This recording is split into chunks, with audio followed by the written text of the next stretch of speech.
Hello historians, welcome back to the channel. Thank you so much for tuning in. My name is Prof. J. I am your history professor. And today's lesson is going to cover Europe in the late Middle Ages. We'll investigate some political instability during this time, particularly the 100 Years' War, which is waged between England and France. We'll also dive into the decline of the Catholic Church, involving events like the Avignon Papacy, when popes were not living in the city of Rome, where they've always lived, but rather in a French-controlled city.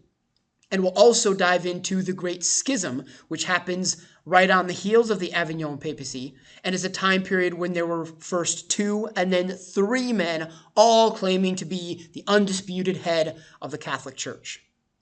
Finally, for this lesson, we're going to get into one of the most consequential events in European history, that being the Black Death.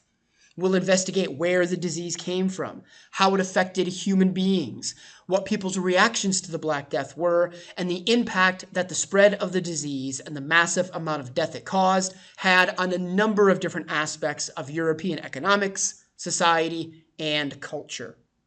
That's a lot to cover, so without further ado, it is time for history as always, so let's dig in.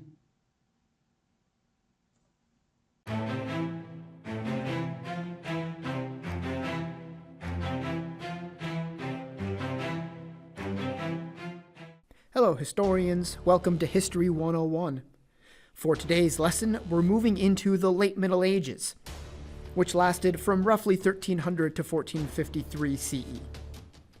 For my current batch of students, as always, there's a forum that goes along with this presentation located in the Late Middle Ages module in our course LMS.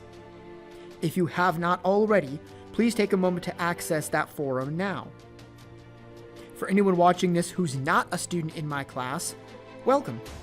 Hopefully this video will be informative and entertaining. My students have likely had enough time to get the forum up, so let's dive in. For this lesson, we're going to investigate the factors that led to political instability, how and why the Catholic Church declined during this period, and finally, how the Black Death changed society and culture. First up are political matters. So let's explore factors that led to political instability in the late Middle Ages. The major political development of this period is the 100 Years' War between the 2 strongest powers in Europe, England and France. Recall from the Unit 10 presentation that William of Normandy had invaded England, becoming its king in 1066. This event tied the fates of England and France together, since William was a king in his own right, but as Duke of Normandy, he was also a vassal to the King of France, a situation that he and other English kings would have to deal with for centuries. Over the course of time and numerous kings on both sides, land in France was held by English kings up to the reign of King John, who, as we discussed in Unit 10's presentation, lost nearly all land England held there to Philip II Augustus. In 1259, England's king, Henry III, gave up claims to all French territory except for a portion of southeastern France called Gascony. Henry pledged, as Duke of Gascony, to be a loyal vassal to France's king. Disputes would continue over this land, however. In 1328, France's king, Charles IV, died without an heir, bringing an end to the line of kings started by Hugh Capet in 987. The closest male relative was Edward III, King of England, through his mother Isabella, who was Charles's sister and therefore the daughter of a previous French king. The French nobility, though, did not like the idea of an Englishman becoming their king, so instead they crowned one of Charles's cousins, Philip of Valois, as Philip VI. Tension between the 2 kings eventually led to Philip confiscating the Duchy of Gascony from his vassal Edward, which he had the right to do as his feudal lord. England, however, would not take this sitting down, and in 1337 declared war against France. The 2 armies were vastly different. The backbone of the French army was still mounted knights in suits of armor who rode into battle, but could also fight on foot. Some crossbowmen and foot soldiers were used, but the knights were the centerpiece. The English army, on the other hand, had less cavalry and fewer knights, and so was centered on foot soldiers and archers, mostly coming from the lower nobility and peasantry. During the wars of Edward I against Wales, the English were introduced to the longbow, and soon adopted it into their arsenal. As we'll soon see, these archers proved invaluable to the English armies in France. In 1346, England invaded France. They were met by a larger force near Crécy, but the French were not organized. They simply leapt into battle and were cut down by English archers. The English army proceeded to take the port city of Calais, which gave them a landing spot in France from which to launch further attacks. 10 years later, another English invasion was led by Edward and his son, also named Edward.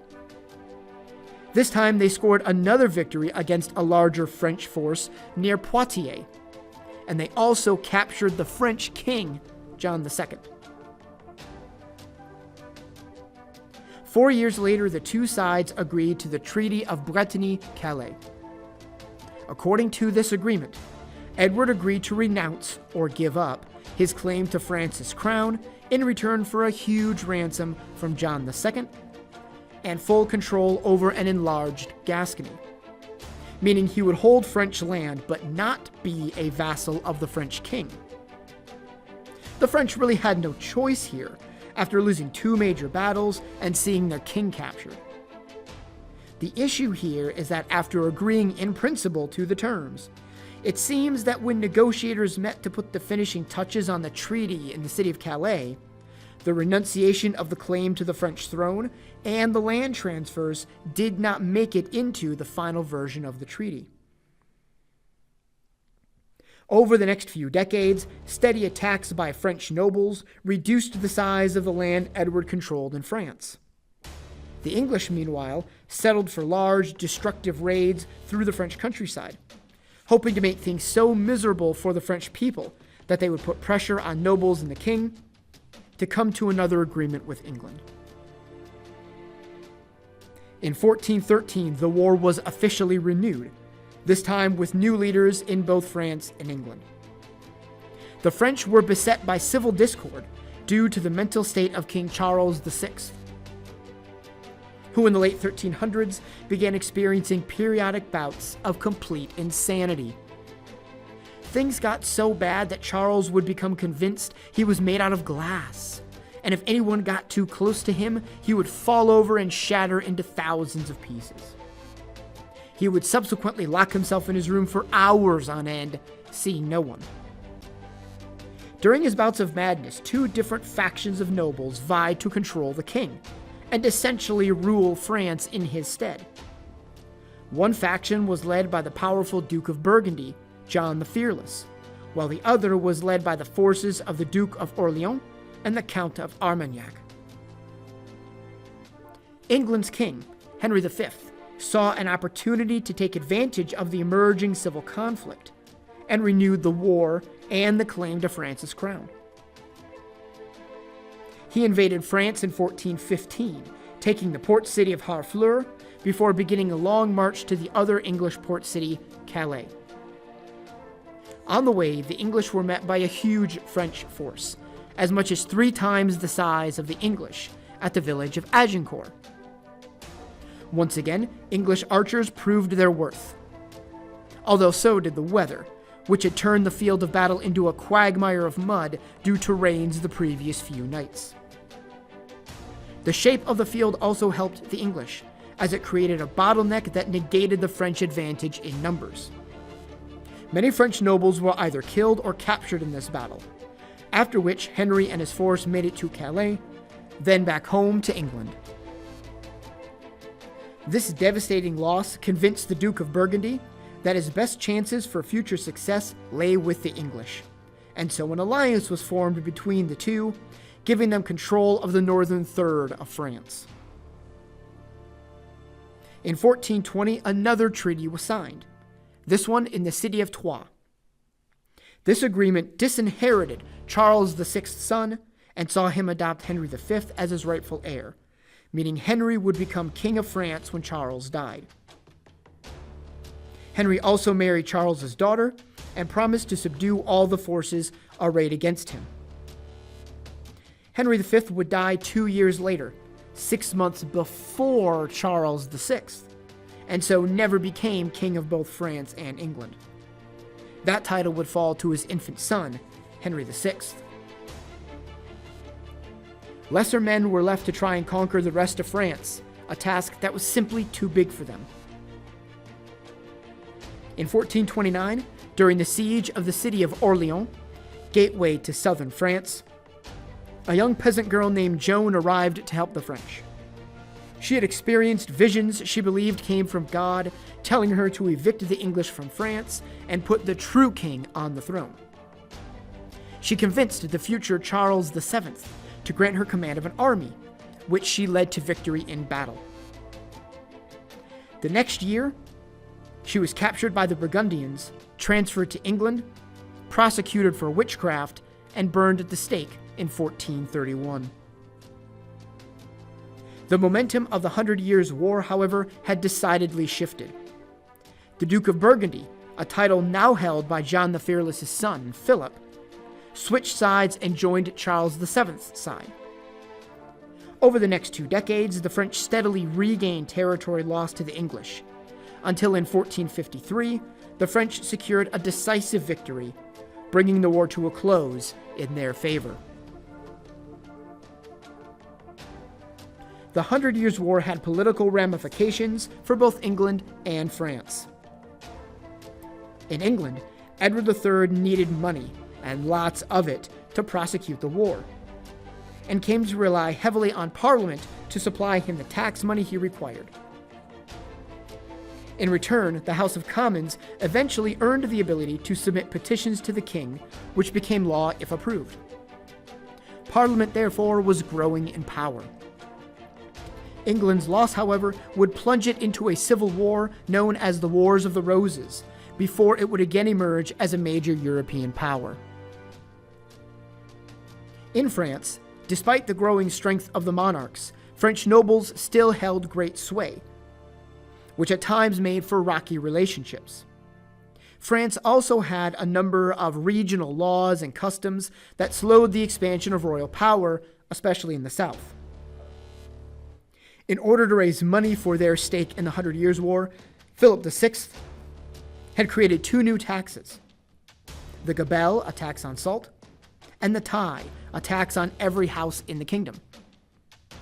Despite the unpopularity of these 2 taxes, they would endure for centuries. As opposed to England's Parliament, France's Estates General would lose power during the late Middle Ages. The body tried to wring more concessions from the monarchy, but overplayed its hand and shriveled in power and influence. Despite the devastation caused in France due to the 100 Years' War, France would emerge from the conflict united and ready to ascend to being the continent's dominant power. It's time for the first review of this lesson, so let's take a moment to reiterate what we've just learned. First, William of Normandy's conquest of England made him and his successors both kings in their own right and vassals to the French king. Second, this dynastic dispute would erupt in the 1330s after England's King Edward III claimed to be king of both England and France. Third, the war initially went well for England, but the task of conquering all of France, especially without strong kings like Henry V, was impossible, and the French regained the advantage, winning the war in 1453. Lastly, the war's consequences included a civil war in England and France rising to be the preeminent power in Europe. In Germany, political instability took a familiar form. Recall that in Unit 10's presentation, I discussed how the actions of Frederick II assured both Germany and Italy would be fractured into many different political entities. They were still so divided in the late Middle Ages, with Germany split into literally hundreds of different independent principalities. In 1356, the Emperor Charles IV issued the Golden Bull, formalizing an already existing feature of German politics. 7 important figures, 4 secular lords, and 3 bishops were officially designated as electors and would be responsible for choosing the German king and Holy Roman Emperor. Just as in other eras of German history, the electoral nature of the kingship and emperorship would ensure weak rulers would not challenge the status quo or threaten the power or independence of the German nobility. Germany's southern neighbor, Italy, was still divided as well. In the north were city-states such as Venice, Genoa, and Pisa. The Papal States dominated the center of Italy, while in the south lay the Kingdom of Naples and Sicily. The main trend in Italy in the late Middle Ages was northern city-states expanding their territorial control and coming under the sway of one-man rule.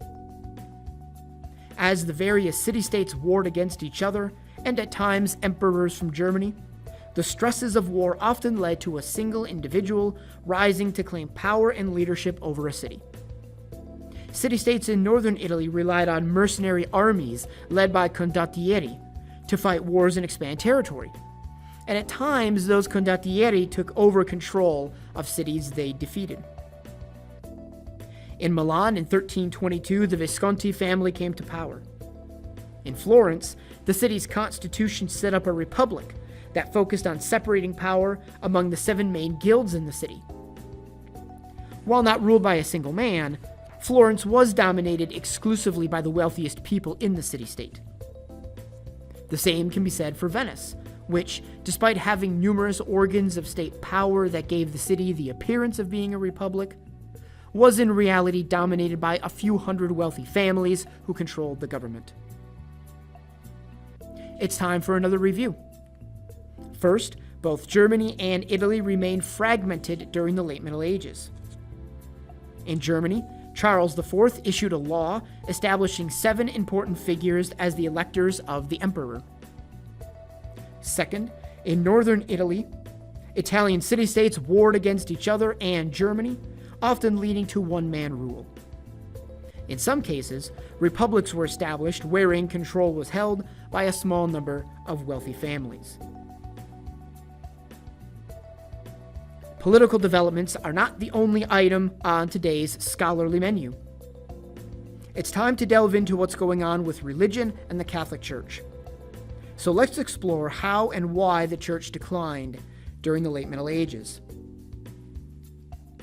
Our story begins with, appropriately enough, a pope. Boniface VIII, in 1302, issued a papal bull, or decree, that stridently asserted church power over kingly power.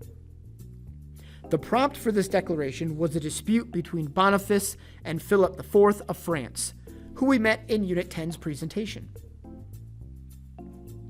Philip wanted to tax the French clergy in his kingdom, and argued that they lived and worked in France, and he was the king. Therefore, he could do so. Boniface disagreed, and argued that the clergy worked for the church, which he, as pope, was the head of. If Philip wanted the clergy to pay French taxes, he needed Boniface's permission. Underneath the issue of taxes is the struggle over who had more power, the king or the pope. A struggle we also saw in the investiture controversy between Gregory VII and Henry IV.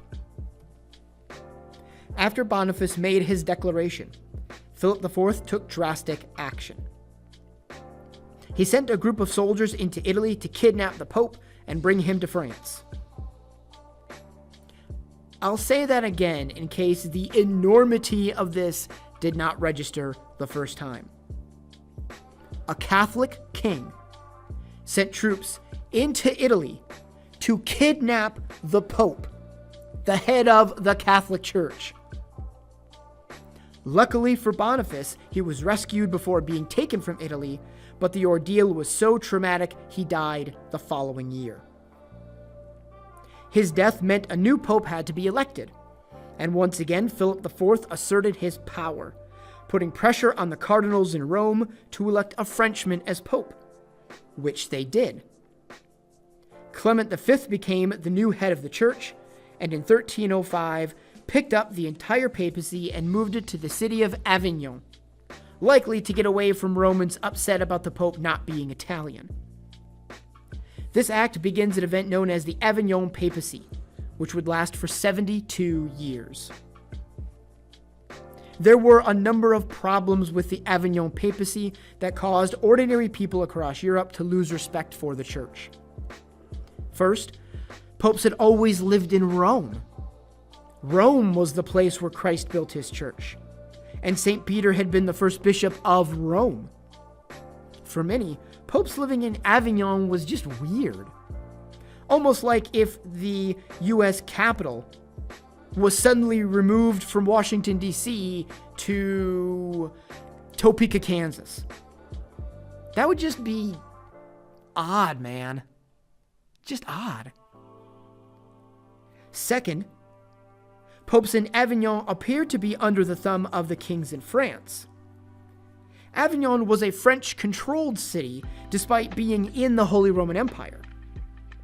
Also, during the Avignon Papacy, of the 134 new cardinals created, 113 were French. Finally, Avignon popes did not have the resources of the papal states in Italy to raise revenues, and so they issued new taxes on the clergy and the laity, which left many disgruntled. Popes also lived in a lavish palace and built decadent buildings for cardinals and administrators, and seemed to be more concerned with worldly comforts than the church's mission. The Avignon Papacy finally came to an end in 1377, when Gregory XI moved back to Rome. Unfortunately, Gregory died the next year, leading to another election. This time, it was the Roman people who put pressure on the cardinals to elect an Italian as pope. They even went so far as to threaten the cardinals' lives, who, being smart men, listened and elected an Italian as Urban VI. After the election, however, the French bishops returned to Avignon and declared the election null and void because they were forced, under duress, to vote for someone they did not want as pope. They held their own election and chose Clement VII as pope. There were now 2 popes in the Catholic Church, an event known as the Great Schism. Each pope was supported by the sides Europe had split into as a result of the 100 Years' War. England and its allies supported Urban, while France and its allies naturally supported the Frenchman Clement. The Great Schism was even more problematic for the Church, especially coming on the heels of the Avignon Papacy. Each pope needed the support it got from the secular kings, and therefore allowed themselves to be bossed around by those kings rather than assert church independence.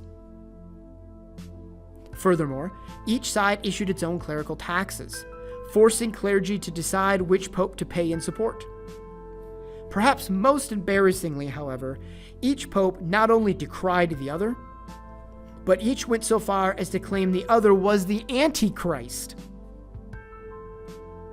This childish bickering caused many Christians across Europe to lose respect for and even leave the church and try to find other ways to achieve salvation. These issues at the highest levels of the Catholic Church led directly to the development of something called conciliarism. Conciliarism was the belief that a council of church leaders, rather than a single individual, should lead the church. In 1409, a council was summoned in the Italian city of Pisa to settle the dispute between the 2 existing popes. The council deposed both and elected a new one. However, the other 2 refused to step down, so now there are 3 popes.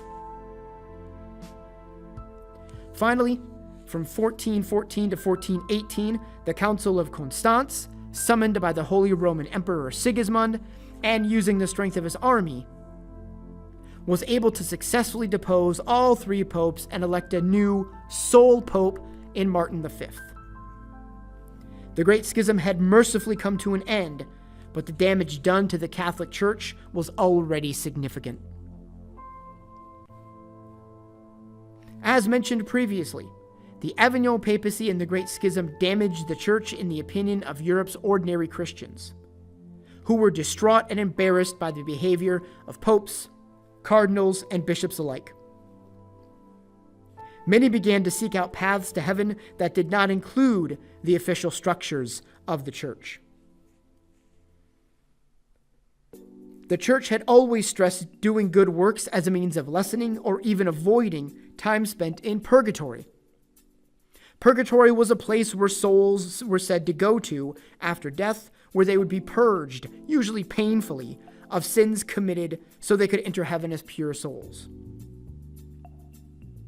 Good works received even more attention from the laity in the wake of the struggles of the Catholic Church, as they provided a path to heaven for ordinary people, and they did not need a priest or bishop in order to do them. What we see happening in the late Middle Ages, then, is people looking for things to do in order to lessen their time in purgatory and enter heaven. Faith, then, became more mechanical, more of a checklist of things rather than a pious feeling, much like the Greek and Roman faiths we discussed in previous lessons. Another reaction to the catastrophes of the Catholic Church was the emergence of movements associated with mysticism. Mysticism is the direct experience of oneness with God, and can take the form of people believing God spoke directly to them, or it could be an intense feeling of spirituality that seemingly comes out of nowhere. In the German lands, Gerhard Grote founded the modern devotion, a movement that preached people should live like Jesus had lived, and focus on inner piety and Bible-based morality. Finally, we see during the late Middle Ages a reaction against the scholasticism we discussed in Unit 9. Recall that scholasticism was an attempt to combine reason and faith. William of Ockham, however, argued that spiritual truths could not be understood through rational thought. That was the very point of having faith in something, that you believe it despite not being able to understand it through reason. It's review time, so let's take a short break and review the main points of the previous section. First, the Avignon Papacy was a period of time. Popes resided in the French-controlled city of Avignon. This happened due to a dispute between the Pope and the King of France over who had more power. Second, after the Avignon Papacy ended, we quickly entered the period of the Great Schism, when there were two competing popes. Eventually, the multiple popes would be deposed and a new sole pope elected by the Council of Constance. Third, the two above-mentioned events led to many ordinary people looking for other ways to achieve salvation, usually through the doing of good works that did not require priests or bishops. Lastly, scholars began to question medieval scholasticism, arguing that religious truths could not be understood with the rational mind. It's time now to move away from religion and on to society and culture during the late Middle Ages, and investigate how the Black Death changed society and culture. Certainly, the most impactful thing to happen to Europe in the late Middle Ages was the onset of the Black Death. Europe in the 1300s experienced a colder, wetter climate than previous centuries, which led to famines, which some historians argue weakened the people of Europe in general and made them more susceptible to disease. The Black Death originated in China, where it ravaged towns and villages, completely wiping out many.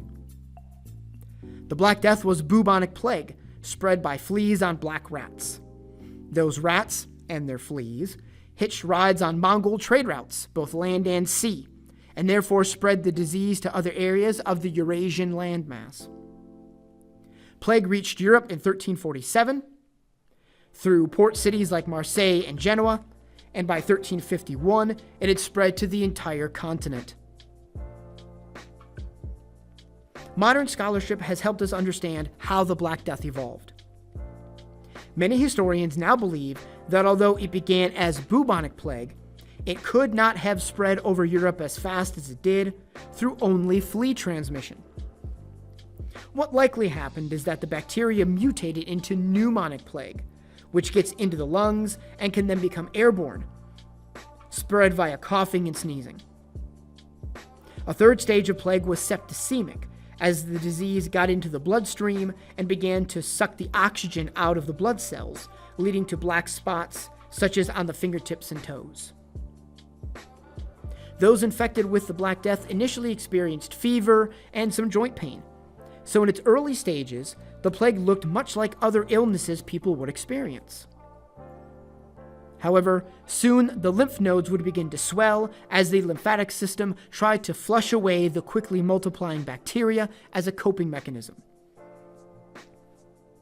At first, the swellings would occur at the node nearest to wherever a person was initially bitten by a flea. Quickly, however, those swellings would spread throughout the body. The swellings were of various sizes, with some as large as an apple. As the disease progressed, the infected person would begin to see bloody blotches develop over their bodies, a sure sign that the disease was now in their blood. Within days of the appearance of the swellings, or buboes, hence the name bubonic plague, the patient was dead.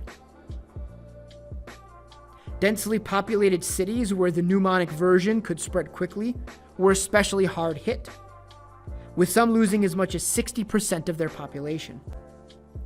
Estimates of the death toll across Europe range from 25% to 50% of the population, a span of 19 to 38 million people. Modern research has tried to pin down a more accurate count, as 1/4 to 1/2 is a wide range.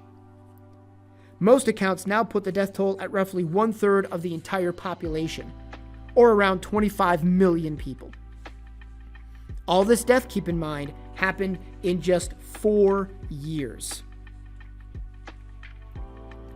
The onset of the plague affected society in diverse ways. Some folks, especially the rich who had country estates, tried to get away from cities and towns, believing isolation would help them. However, this did not always work, for if someone had contracted the disease prior to leaving, or if rats with fleas stowed away in the goods they took with them, then they still got the plague.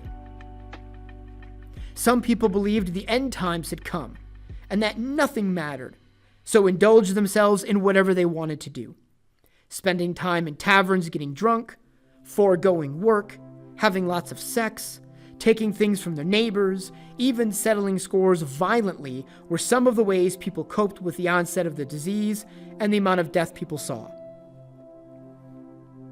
Authorities weren't much help either, as many of them contracted the disease, and if they hadn't, if law enforcement saw someone with plague robbing a house, what are the chances they just let that slide so they don't have to go near the perpetrator? Others believed the disease was a sign of God's displeasure, and like the flood, this was God's way of purifying the earth and wiping the slate clean. Folks who believed this spent much time in prayer, reading or listening to scripture as a means of appeasing God. One group, the flagellants, took this idea to the extreme.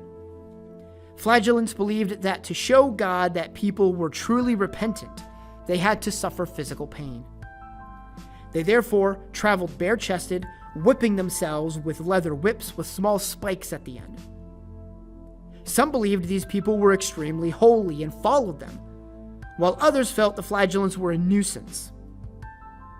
This feeling seemed justified, as flagellants not only whipped themselves, but they even took to attacking others who watched them, causing brawls to break out. Cities would often close their gates to flagellants if they got wind of some approaching. Hysteria over the seemingly unstoppable plague also led to a persecution of the Jews, who were accused of poisoning wells and causing the Black Death. Some Jewish groups were effectively isolated from the Christian populations in cities via ghettos, and therefore did not come into contact with sick people as much. Strict rules of cleanliness in Judaism also helped stave off the disease for a time, although Jewish people did contract and die from the illness just as Christians did. A lower incidence of the disease, though, led to suspicion, the activation of old prejudices, and then persecutions. Jews were tortured, made false confessions, arrested, burned, and had their children taken from them and forcibly baptized. Despite calls from the Pope and other leaders, both secular and religious, Jews across Europe were abused and killed by a scared and desperate population.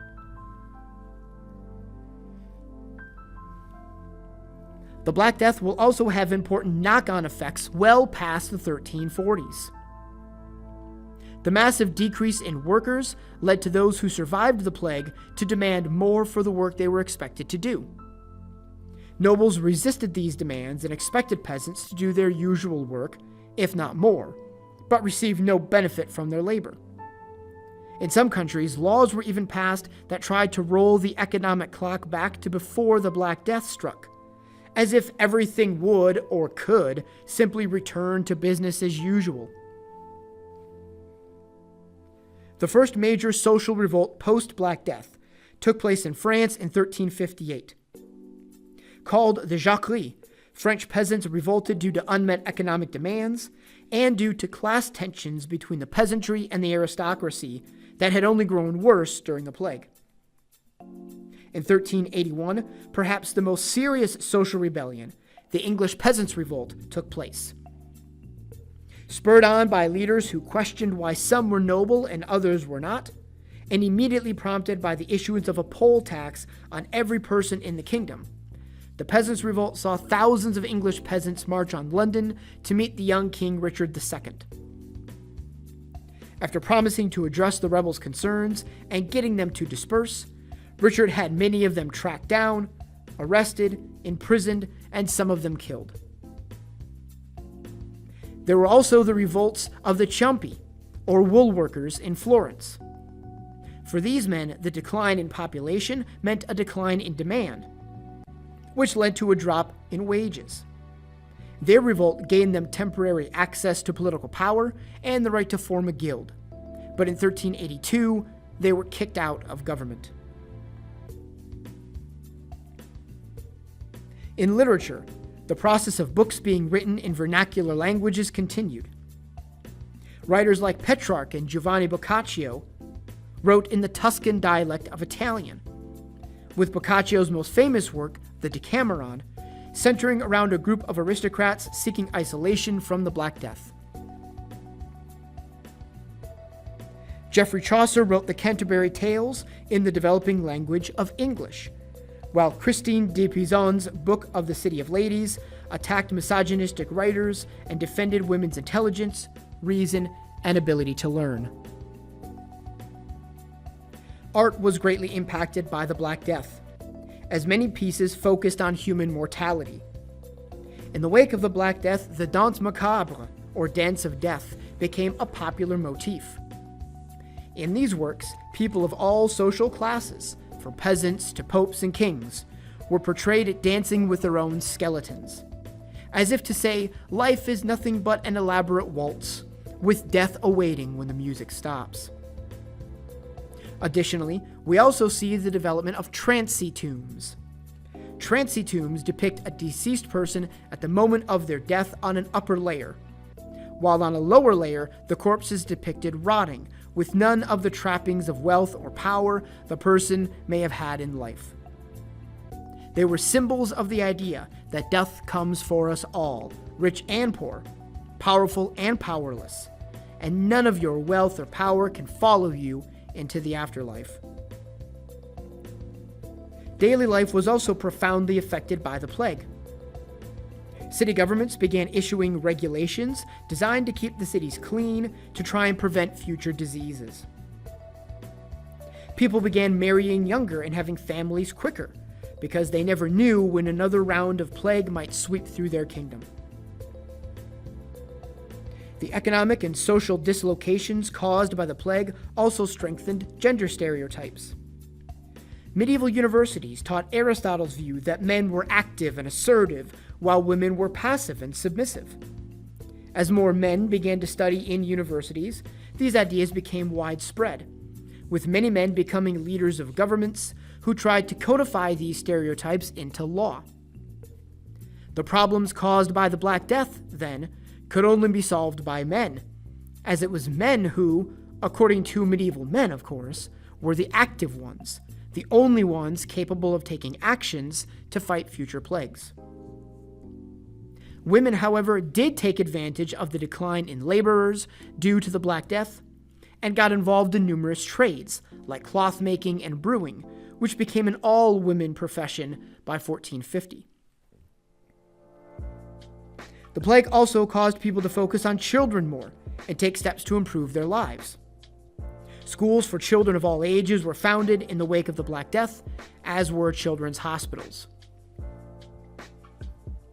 Finally, medicine underwent changes in the plague's wake. During the Middle Ages, the medical profession, if you will, had 3 levels. At the top were physicians, who had studied in universities and therefore had a great deal of theoretical knowledge, but no practical experience. Next were surgeons, who may have lacked the theories taught in schools, but had experienced bloodletting and setting bones. Below the surgeons were midwives who aided pregnant women, and barber surgeons who had some practical medical experience, but also cut hair and pulled teeth. Due to the inability of physicians to effectively respond to the onset of the plague, they lost respect while surgeons gained more appreciation of their real-life experience. They were now hired by universities and placed on par with physicians. It's time for the final review of this lesson. First, the Black Death emerged from China, traveled to Europe via Mongol trade routes, and caused the European population to decline by 1/3. Second, the plague took 3 different forms: bubonic, pneumonic, and septicemic, all of which were deadly in different ways. Third, people had diverse reactions to the Black Death, from isolating themselves to partying with reckless abandon to simply fleeing. Fourth, and finally, the Black Death had tremendous impact on economics, social relations, art, education, views of children, and the practice of medicine. That does it for Unit 11. In this lesson, we examined factors that led to political instability, reasons for the decline of the Catholic Church, and finally, the Black Death and its effects on society and culture during the late Middle Ages. If you have any questions, as always, please leave a comment below or send me an email if you're a current student. Additionally, if you'd like to know more information about some of the topics covered in today's lesson, here's a short list of books you can check out to get started. Finally, be responsible with your comments in my comment section. Thanks for watching, everyone, and I'll see you all again in the next video.